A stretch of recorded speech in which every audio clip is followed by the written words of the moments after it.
Hello mga kapatid, magandang gabi ho. Ah, Salamat sa Panginoon sapagkat tayo ho ay nagising kanina. Medyo late na ho. Gawa ng masakit ho talaga yung ating buong katawan. Ah, Hindi nga ako natuloy mag-broadcast kagabi. Tapos alanganin pa yung oras na gising natin kanina umaga. Sakit talaga ng katawan natin. Siguro ito yung epekto pa ng pag-therapy sa akin. Opo. Medyo yun ang aking problema, yung katawan ko, lagi sumasakit po talaga. Konting trabaho sa bahay, hindi na katulad nung dati, opo. Ah, pero bukas, Lord willing, matutuloy yung therapy natin ulit, no? Salamat sa Panginoon. Medyo late na ho itong broadcast na ito at hindi ho talaga maalis sa akin yung passion na mag-share, opo. So, kailangan natin magpahinga kanina. Sabi ko, try ko sa gabi. Yun. Mga kapatid, nagpapasalamat ako sa inyo kasi marami nag-share ng mga dapat kong gawin. Like yung binabanggit ng kapatid ngayon na mag-vitamins, no? So, pinagsusumikapan po natin yan. Salamat sa Panginoon sa inyong concern kay Brad Calix. At alam ko naman po na patuloy yung dasal para kay Mrs. sa akin. At na-appreciate po namin yan mga kapatid. Start tayo. In the name of the Father, and of the Son, of the Holy Spirit. Masalamat po sa gabing ito, sa opportunity na binigay sa amin. Bagamat late kami nag-broadcast, gabi na. Yung supposedly na gospel of the day ay gospel of the night na. Magkagayon masalamat po dahil napakabuti nyo sa amin. Kayo nagsusustain ng aming kalakasan, and I just pray nasasamahan niyo po ang inyong lingkod. Banal Espiritu, I just pray for strength spiritually, matanggap namin ng word ng maayos sa gabing ito. Our Father who art in heaven, hallowed be thy name. Thy kingdom come, and thy will be done on earth as it is in heaven. Give us this day our daily bread, and forgive us our trespasses as we forgive those trespass against us. And lead us not into temptation, but deliver us from evil. Amen. Hail Mary, full of grace, the Lord is with you. Blessed are you among women, and blessed is the fruit of your womb, Jesus. Holy Mary, Mother of God, pray for us sinners, now and at the hour of our death. Amen. Glory be to the Father, to the Son, to the Holy Spirit, as it was in the beginning, is now, and ever shall be, world without end. Amen. In the name of the Father, of the Son, the Holy Spirit. Alright, magandang gabi mga kapatid. Salamat for joining. Hindi ko alam kung paano ko babasahin itong pangalan ni yung nagsishare na uminom ka ng vitamins. Pakibulong na lang ho sa akin yung pangalan nyo para properly ma-shoutout ko po kayo. Salamat po. Loreto Castillon mula sa Kumalarang, Zamboanga del Sur. God bless po. Magandang gabi. Kay Arthur Sabare, bro, maraming salamat. Sabi niya, good evening po bro, and God bless po sa ating lahat. Para nakita ko si kapatid na rito, yung sa Japan, nakita ko lang yung kanyang profile. Maraming salamat po kapatid. Gusto ko lang batiin yung aking may bahay, si Annalyn, sa gabing ito. Palakas ka ng loob at alam ko na medyo mahirap ang pinagdadaanan mo. Kapit lang tayo lagi sa Panginoon. Marami nagdadasal sa atin. Yung mga kasama natin sa Kabrad, maraming salamat. Yung aming dalawang anak na si James Philip at Alana Grace, salamat. Si Mama Elsie, Sa lahat ng mga kapatid ko dyan sa bahagi ng Rizal, salamat po. At yung aming Bishop sa Diocese of Bacolod, si Bishop Patricio Buson. Magandang gabi, Bishop. Ganun din sa lahat ng kaparian sa San Sebastian Cathedral. Magandang gabi po. Sa aking parish priest kay Reverend Father Luan Torrefranca, magandang gabi ho. Kay Father Nobles, kay Father Egay. At sa lahat ng mga tropa sa CFD, sa Diocese ng Bacolod, sa lahat ng mga opisyalis, maraming salamat po. Mga kapatid, diretso na po ako. Peter Pladero, salamat. Noel Reyco Mailom, maraming salamat for joining, mga kapatid. Sa atin pong Code of Canon Law, may binabanggit dito sa paragraph number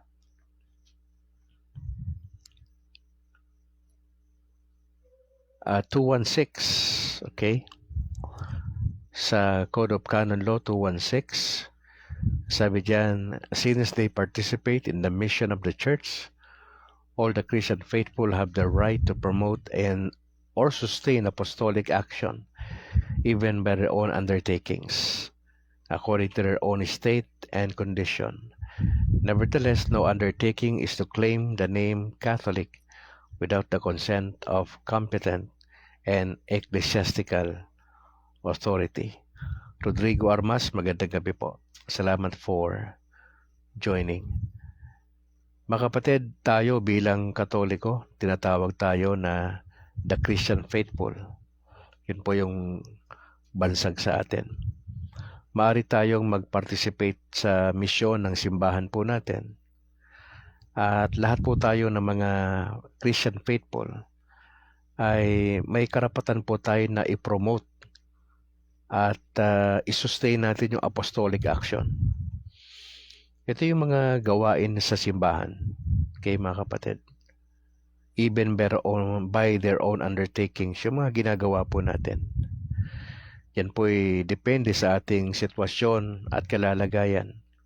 Kaya lang, meron ditong binabanggit, may provision dito sa Code of Canon Law sa 216 na wala po tayong pwedeng gawin na sasabihin natin sa pangalan ng ating relihiyon na Katoliko.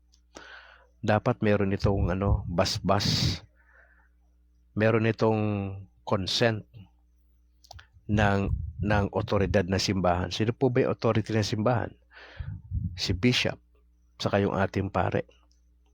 Hindi pwedeng tayo ay gagawa ng anumang undertaking sa parokya na walang basbas ang ating pare, mga kapatid. So walang problema doon sa desire o passion na gumawa ng gawain ng Panginoon. Katulad dito, yung ating ginagawa rito.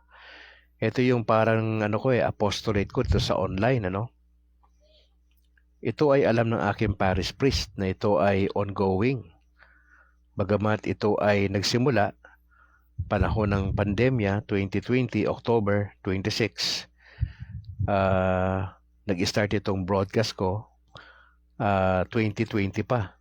2025 na ngayon eh. So magdilimang taon na to sa October. Pero nagsimula ako mag-broadcast na turo talaga ng simbahan last year pa, 2024. Opo. At ito po ay alam ng aking parish priest.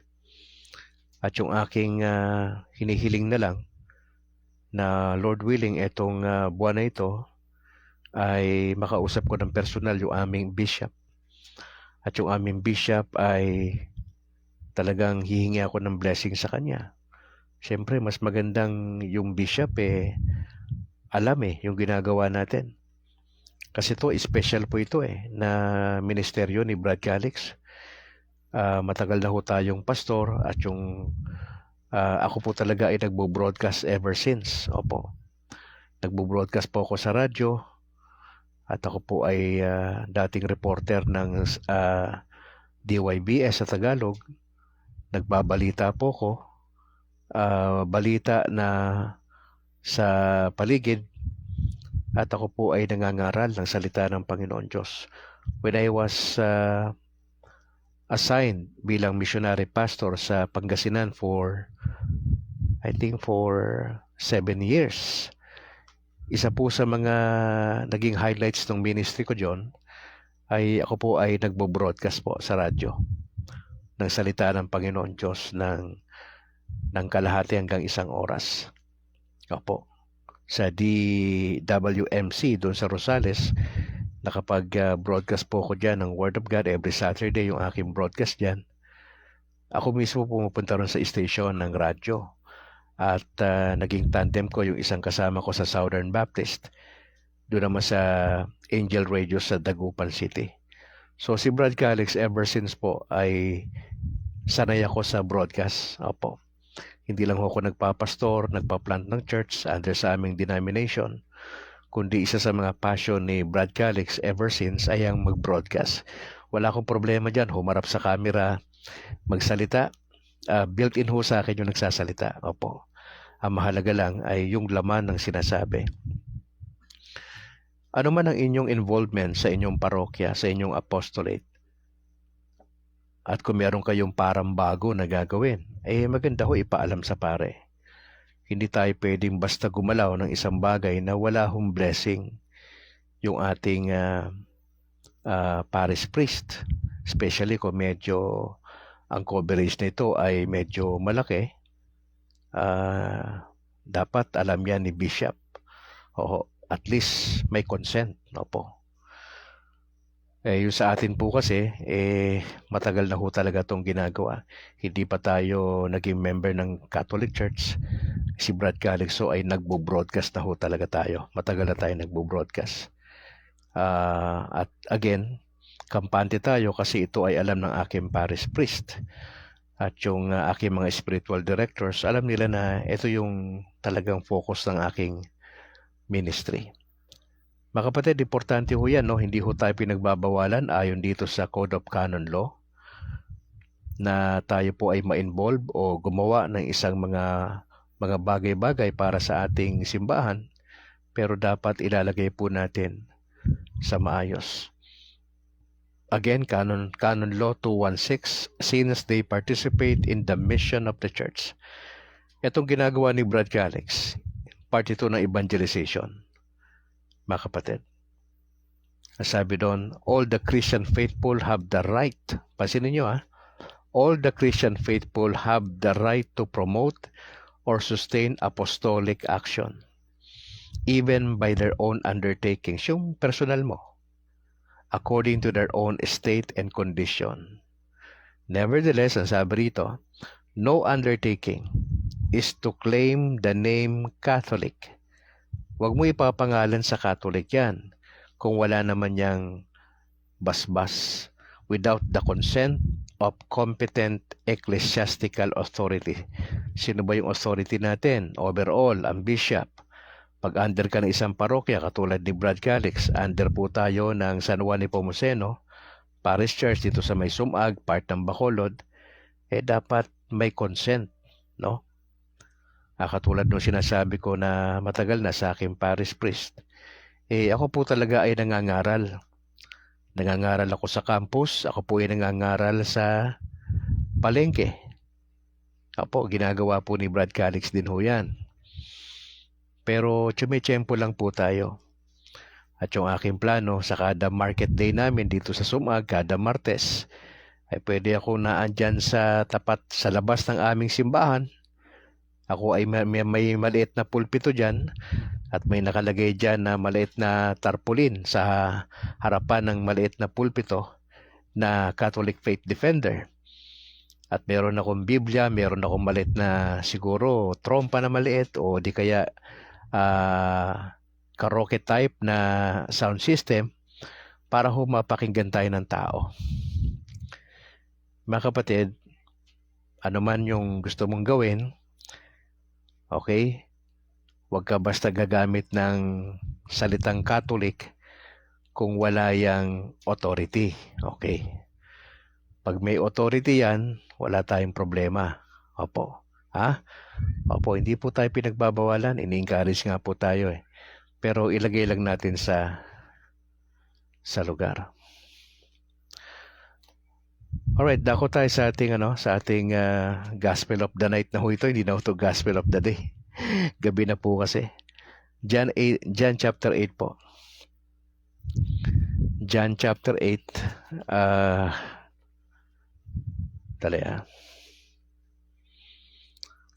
Verse 31 hanggang 42. 31 hanggang... Sabi po sa Tagalog ay ganito. Maraming salamat Leonard Dano, Rene Boy Kalimpong, Sonet Senas, Raylan Garcia, kay Ma'am Linedy Carmona Gallo, kay Jimmy Oren.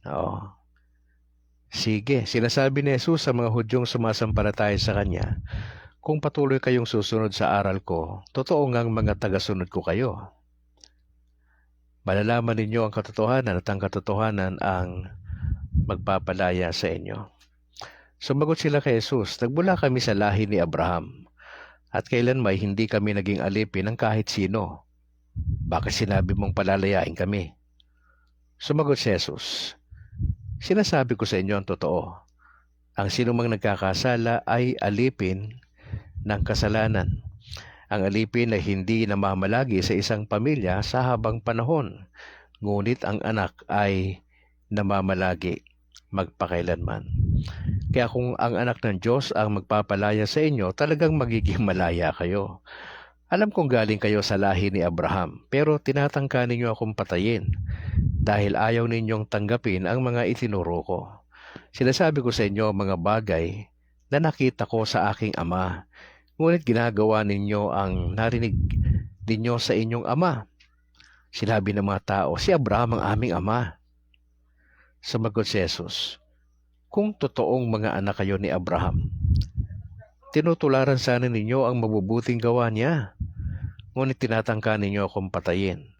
Kaya sinasabi ko lang sa inyo ang mga katotohanang narinig ko mula sa Diyos. Hindi ginawa ni Abraham ang mga ginagawa ninyo. Ang mga ginagawa ninyo ay katulad ng ginagawa ng inyong ama. Sumagot sila kay Jesus, hindi kami mga anak sa labas. Ang Diyos ang aming ama. Sinabi ni Jesus sa kanila, kung ang Diyos nga ang inyong ama, mamahalin sana ninyo ako dahil nanggaling ako sa Diyos. Hindi ako naparito sa sarili kong kagustuhan, kundi sinugo ako ng Diyos. Mga kapatid, itong Gospel of the Day natin sa chapter 8 ng John verse 31 hanggang 42 ay it talks about po doon sa katotohanan na pwede magpalaya sa tao. Sa bungad po sa talatang 31 ay binabanggit po riyan na binanggit ng Panginoon sa mga Hudyong kanyang kausap.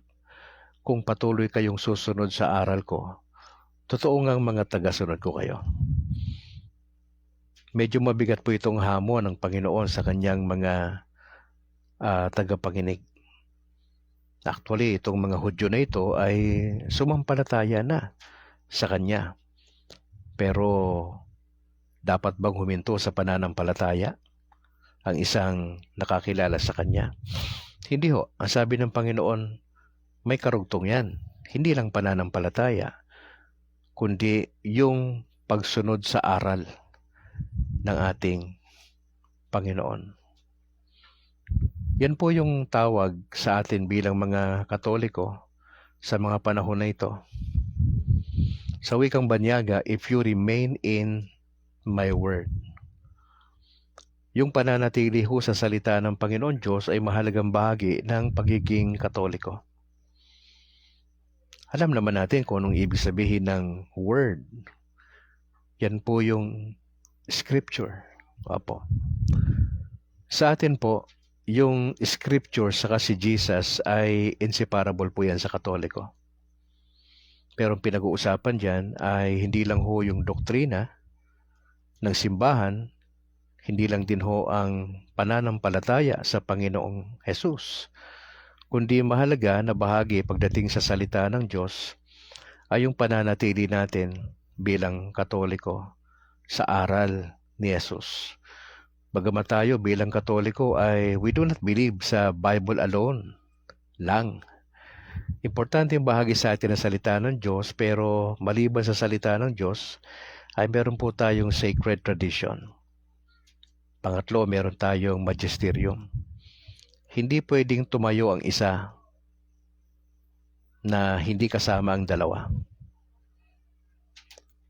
Sa mga kaibigan nating Protestante at mga Evangelical ay patuloy nilang iginigiit na Bible alone. Pero tayo hindi po. Hindi pwedeng tumayo mag-isa ang salita ng Diyos. Kailangan natin bilang Katoliko ang sacred tradition.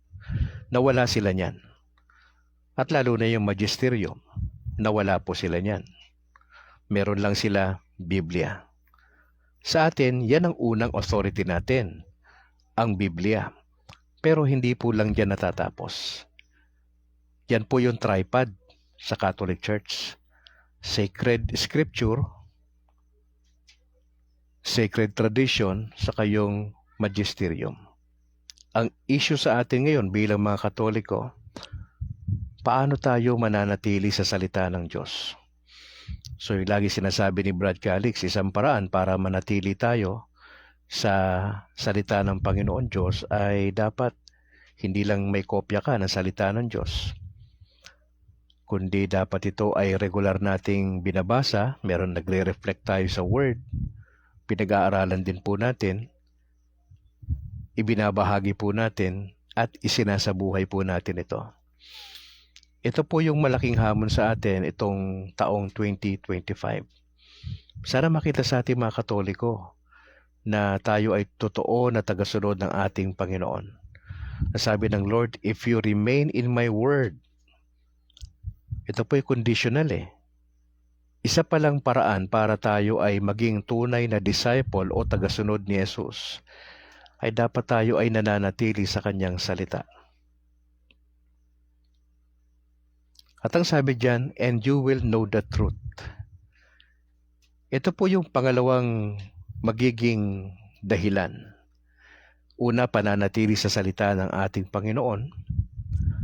Pangalawa, pagka nanatili ka sa salita, ay malalaman mo ang salita. Ang Scripture at si Jesus, inseparable. Sa atin, sa ating konteksto, mga kapatid. At ang sabi diyan, ano pa ang gagawin ng katotohanan? And the truth will set you free. Mga kapatid, mahalaga po ang salita ng Diyos. Alam po natin ang salita ay ang ating Panginoong Jesus din po.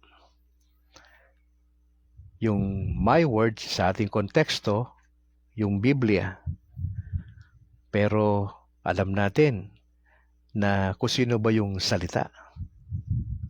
Ang Panginoong Jesucristo mismo. Makikilala mo ang katotohanan. Sino bang katotohanan? Si Jesus din. At si Jesus din yung magpapalaya sa atin. Binibida nila si Abraham dito. We are descendants of Abraham. Sabi nila, hindi kami naging alipin ni Numan. Paano mo sinabing kami ay magiging malaya? Sabi ng Lord, alipin kasi kayo ng kasalanan. Sabi ng Lord, ng tahasan sa kanila, everyone who commits sin is a slave of sin. Tayo mga Katoliko, alipin ba tayo ng kasalanan?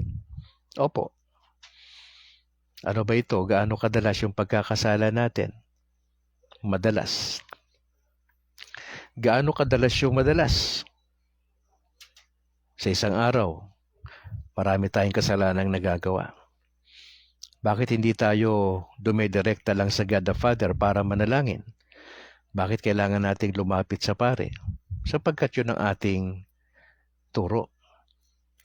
Ang pari po ay representative ni Kristo sa lupa at sa simbahan na itinatag ng ating Panginoong Yesus ay ang mga pari, ang bishops at ang mga pari ay meron silang delegated authority. Mahalaga po sa atin yon. Kaya nga ini-encourage tayo bilang mga Katoliko na hanggat maaari ay maging frequent yung ating paglapit sa pare sa pagsasabi ng ating mga kasalanan. Hindi po naman bawal ang manalangin direkta sa God the Father. Hindi po pinagbabawal yon. Pero sa konteksto natin, meron po tayong simbahan, meron tayong pare. So ini-encourage lang ho tayo na maging madalas ang pagbisita natin sa confession room para ipahayag sa ating mga kaparian yung ating kasalanan. Pag ito po ay nagpatuloy, tayo po ay naalipin ng kasalanan. At alam naman natin yung kasalanan. Anumang bagay na hindi kalooban ng Diyos ay kasalanan.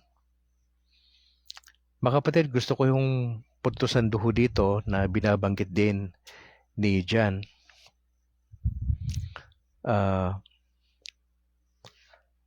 Sa bandang huli po,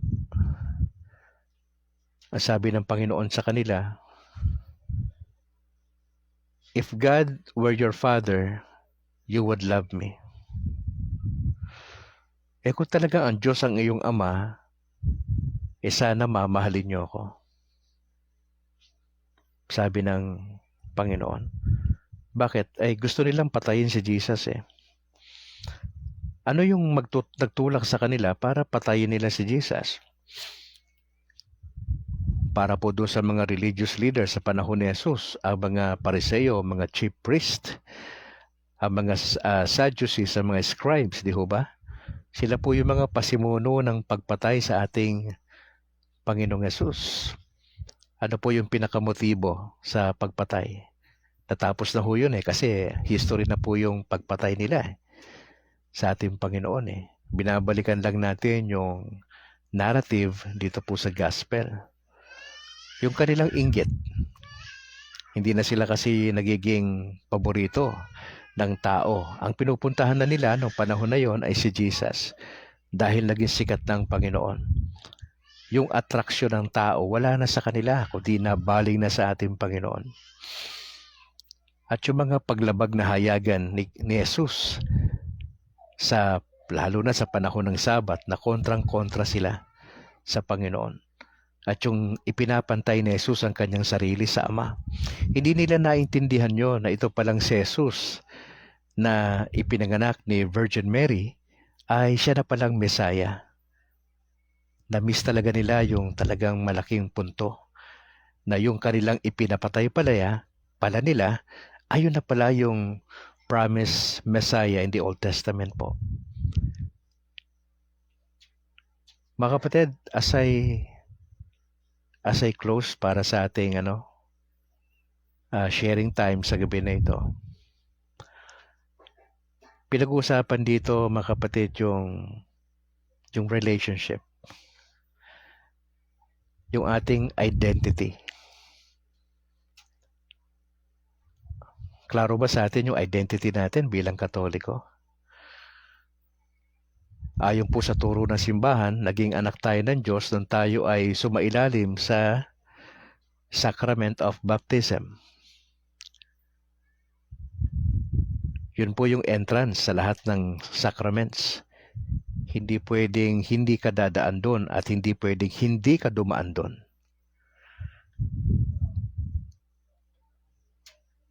Mahalaga po sa atin na balikan natin yung ating identity with Christ. Sino ba tayo sa harapan ng Diyos? Sa atin bilang Katoliko, mahalaga sa atin na hindi lang natin alam yung turo ng simbahan, mahalaga sa atin na iniingatan natin yung relationship na yan. Nung ako'y pastor pa ay mahalaga sa amin yung yung bang buhay na nagsusumikap ka na nakapattern yung life mo at ang pattern ng life mo ay si Jesus. Tayo rin naman sa Catechism of the Catholic Church ay ini-encourage po tayo na mabuhay ng may kabanalan. Kaya mga kapatid, kung wala pa kayong Biblia, I encourage you to buy one mag-invest po kayo. Marami tayong Bibles sa Katoliko. Isa lang ito sa mga basic ko. Etong Christian Community Bible, Catholic Pastoral Edition, Revised Edition na po ito. Nauliban dyan ay dapat meron po tayong Catechism of the Catholic Church. This one. Dito po nakalagay yung aral ng simbahang Katoliko. Kaya mahalaga sa atin na inaaral po natin yung turo ng simbahan. Hindi ho tayo Bible alone lang. Bible, number 1 natin yan. Ito, kailangan din natin ito. Catechism of the Catholic Church. Opo. Pagkatapos niyan, meron pa ba? Meron pa po. Na pwede pong makatulong sa atin. Ito po ay regalo lang kay Brad Calix ng aking parish priest sa Sumag. Medyo makapal po yan. Itong 1997 Catechism for Filipino Catholics, Catholic Bishops Conference of the Philippines. Makapal po siya. Ito po ay contextualized na sa Pilipinas. Medyo makapal siya. At kung kayo po ay seryoso na magturo bilang catechist, you need this one. The Directory for Catechesis. Mga pandoktrina po ito sa atin. Bakit ko po pinapakita ito? Pinagmamayabang ko po ba ito? Hindi po. Regalo nga lang po sa akin yan Ina-appreciate ko lang po yan. At syempre binabasa, nagtatanong-tanong tayo sa mga pare at sa aking mga spiritual directors na 3 spiritual directors ni Brad Calix, sa 2 sa Bacolod, 1 sa Kabangkalan. Yung sa Kabangkalan ay seasoned na priest, 40 years na siyang pare. Importante ito mga kapatid.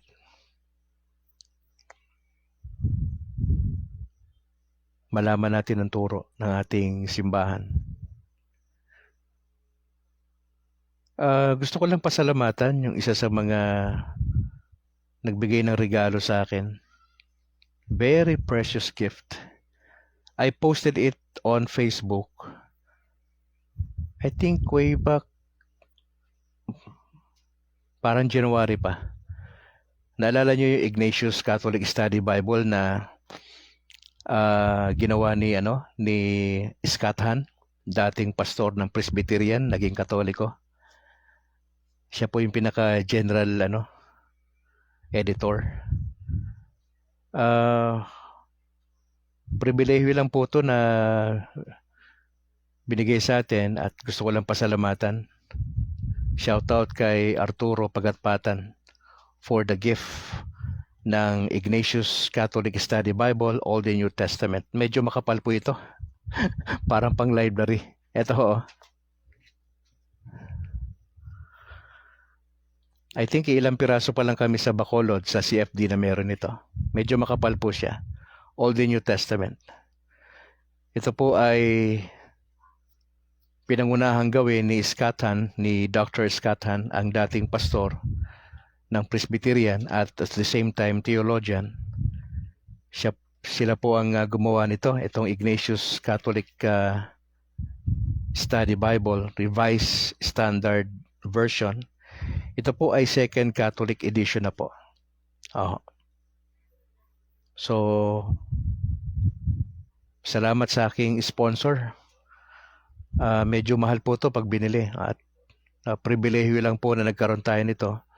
So, malaking tulong po ito kay Brad Calix sa aking pangaral bilang CFD member sa Bahay ng Bacolod at bilang catechist. Itong Ignatius Catholic Study Bible. And shout out sa ating kaibigan na nagtatrabaho dyan sa labas ng bansa. Bro Arturo, maraming salamat po. Pagatpatan. Thank you so much. Wow. Lord willing, next project, yung mga church fathers na ilang volume ho yun eh. Nababasa lang natin yung sa website. Mas maganda magkaroon tayo ng set ng volume. Kasi si Brad Calix nag-aano ako dun sa sumulat eh. May mga sulat yan sa baka wala pang isang taon itong Ignatius Catholic Study Bible na to ay marami ng sulat ito sa gilid. Opo, yun po kasing ginagawa ko. Naglalagay ako ng note pagka medyo may tanong ako, kung may opportunity mag-email sa author, ginagawa po ni Brad Calix so yun, para maging meaningful yung ating interaction sa mga mauhusay, sa mga theologian. Alright, mga kapatid, pasensya na po kayo. Supposedly maaga tayo pero hindi talaga kaya ng katawan natin. Hindi ako nakapag-broadcast kagabi. Talagang masakit ang katawan ko. Pag-pray nyo ako bukas, meron po akong therapy sa Corazon Locsin. Tinetherapy po yung buong katawan ko. Opo. Medyo may mga nerves na dapat buhayin. Ano po? Kaya sabi ko nga kay Apple, yung kasama ko sa umaga sa prayer, medyo yung schedule hindi maganda. Hindi ko alam kung anong oras magiging maayos yung katawan ko. Pero ayoko naman din maging dahilan yung aking karamdaman na hindi ituloy yung aking apostolate nito. Itong pagbo-broadcast kasi this is my life. Ito yung passion ni Brad Calix ever since na mag-broadcast. Apo. Maraming salamat din ho sa Panginoon at sa inyo na patuloy na tumutulong sa atin sa pananalangin. Mga kapatid, wala tayong usapang Katolisismo tonight. So I have to rest. I don't know kailan tayo magre-resume. Medyo naghahabol ako ng hininga ko eh. Opo, medyo hindi maganda. Kailangan ko lang sapat na pahinga. Parang mahihirapan ako ng medyo maaga everyday. Pero depende sa Lord. Tinitignan ko lang to na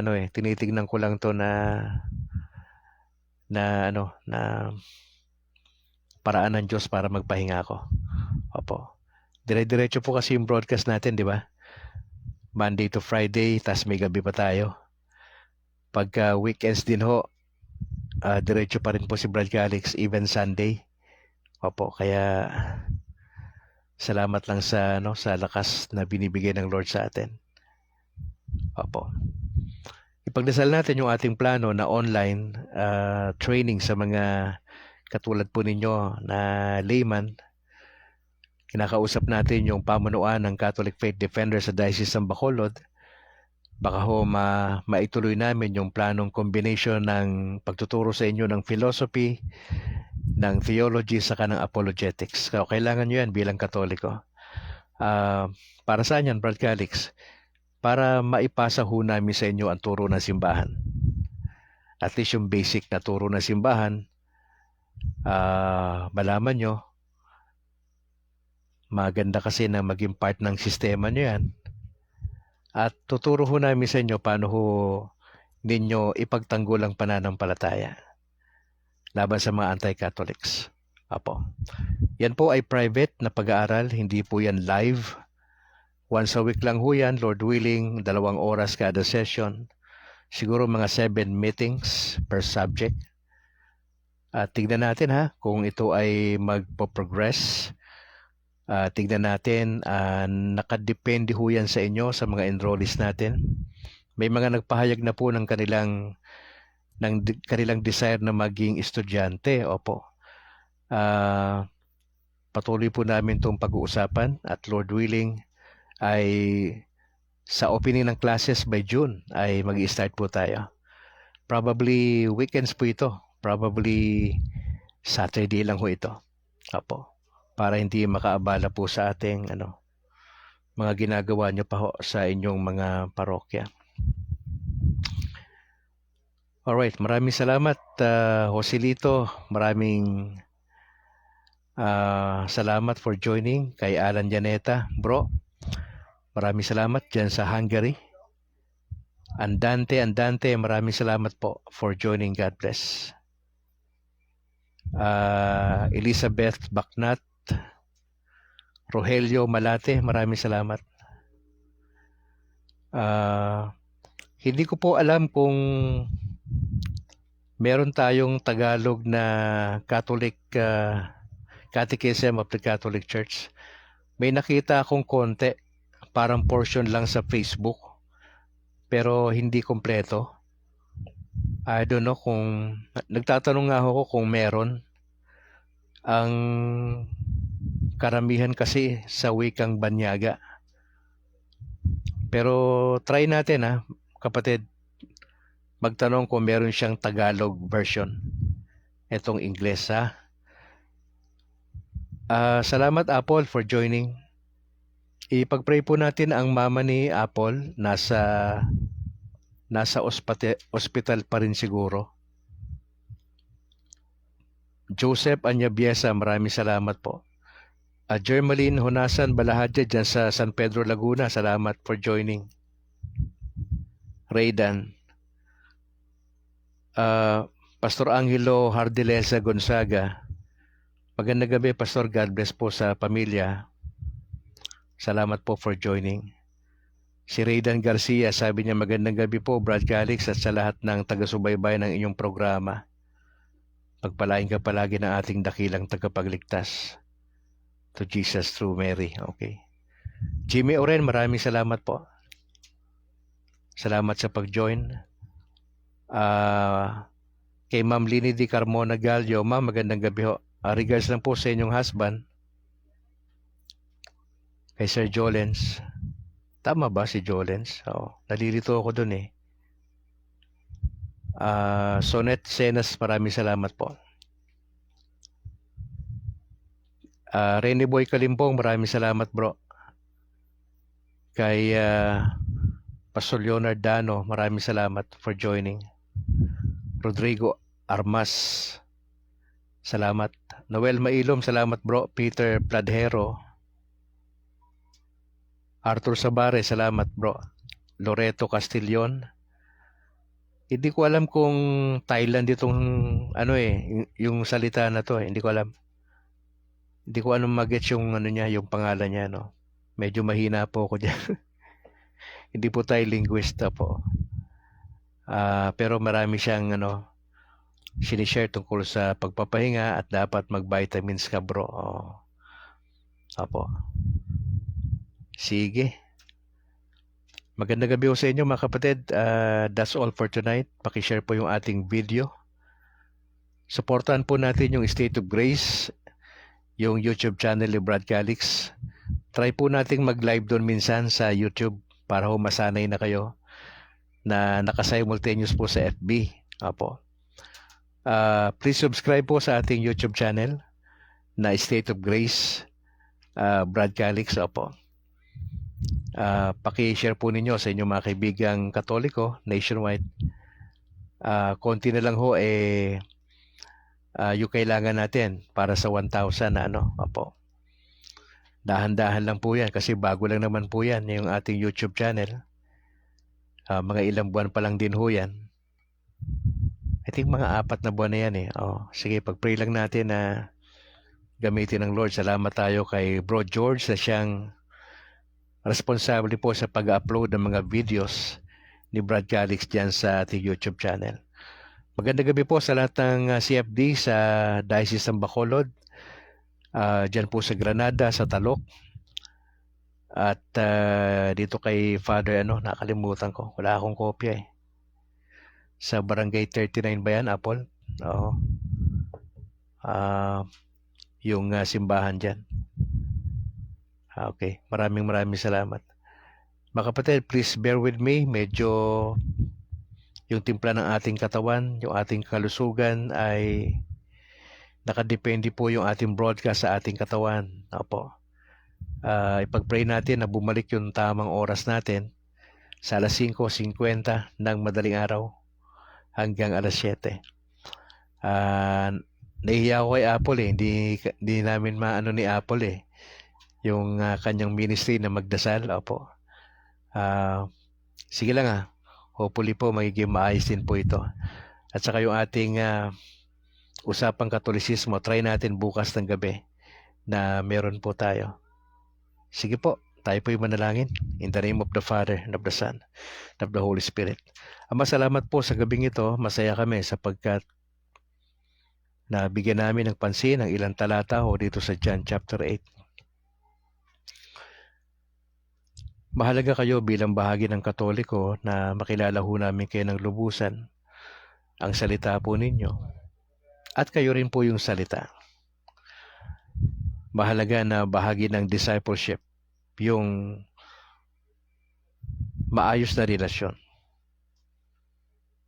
Tulungan niyo po kami na kayo ang masundan namin, maging obedient kami sa kalooban po ng Diyos.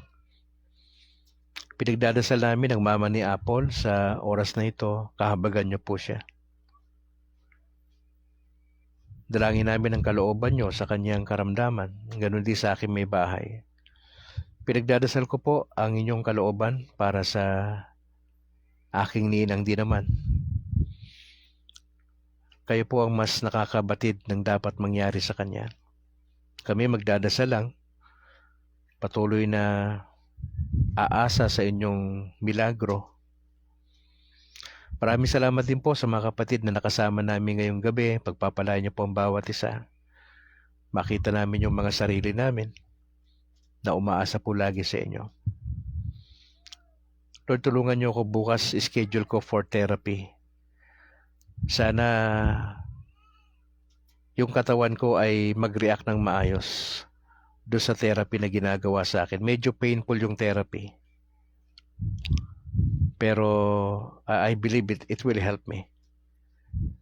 May mga dapat ako i-adjust sa aking weight. May mga gamot akong iniinom din sa high blood, etc.